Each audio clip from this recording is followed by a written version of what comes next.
जय जोहार संगवारी हो सब्सक्राइब करो आपके अपन यूट्यूब चैनल श्रद्धा भक्ति ला और घंटी के बटन ला दबा के संगे संग ऑल नोटिफिकेशन ला घलो दबाहू जेमे आप मला देखे बर मिलही रामायण भक्ति के गीत के वीडियो सबसे पहले। माटी के चोला भैया माटी माँ मिल जाही तोर, माटी के गाया दीदी माटी माँ मिल जाही तोर, काया मेरे थहे वो चोला मेरे थहेगा,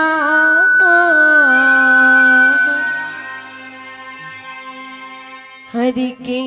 भजन अनमोल हर ली सब दुखों पीड़ा तोर, रामों के भजन अनमोल हर ली सब दुखों पीड़ा तोर।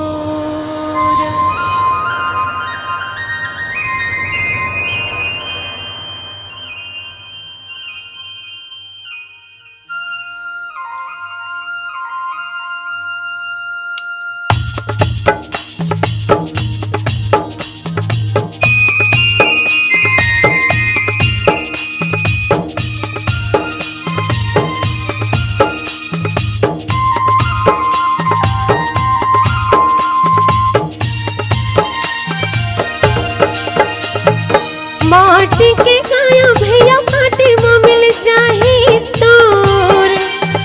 माटी के गाया दीदी माटी माँ मिल जाही तोर, काया मेरे थाहे वो चोला मेरे थाहेगा, हर के भजन अनमोल हर ली सब दुखों पीड़ा तोर, प्रभु के भजन अनमोल हर ली सब दुखों पीड़ा तोर, माटी के गाया दीदी माटी माँ मिल जाही वो, माटी के गाया भैया माटी माँ मिल जाहीगा, काया मेरे थाहे तो चोला मेरे थाहे तो, हरि के भजन अनमोल हर ली सब दुखों पीड़ा तोर, प्रभु के भजन अनमोल हर ली सब दुखों पीड़ा तोर।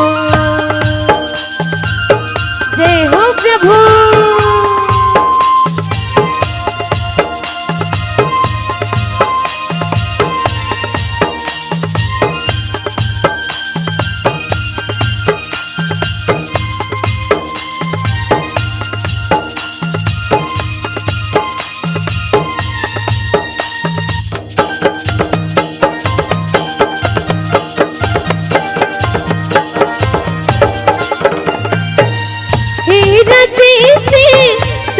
भैया कंचन है तो रुकाया,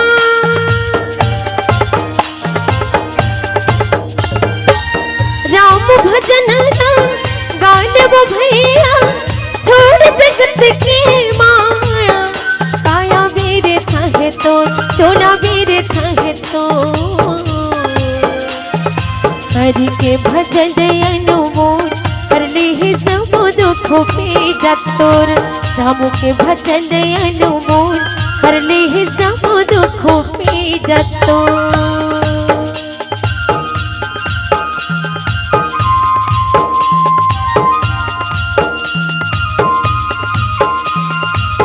जय हो प्रभु।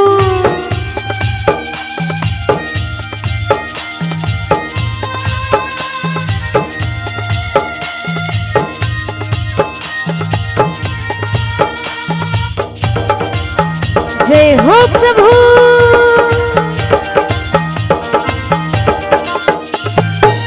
पावन गंगा मन मुजराए हृदय के दुख हो मिटावे,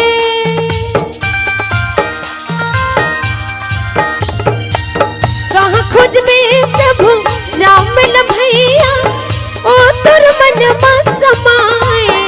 काया मेरे थाहे तो चोला मेरे थाहे तो, हरि के भजन अनमोल हर ली सब दुखों पीड़ा तोर, राम के भजन अनमोल हरले ही सब दुख पीड़ा तोर माटी के काया दीदी माटी माँ मिल जाही तोर माटी के काया भैया माटी माँ मिल जाही तोर काया मेरे थाहे वो चोला मेरे थाहे वो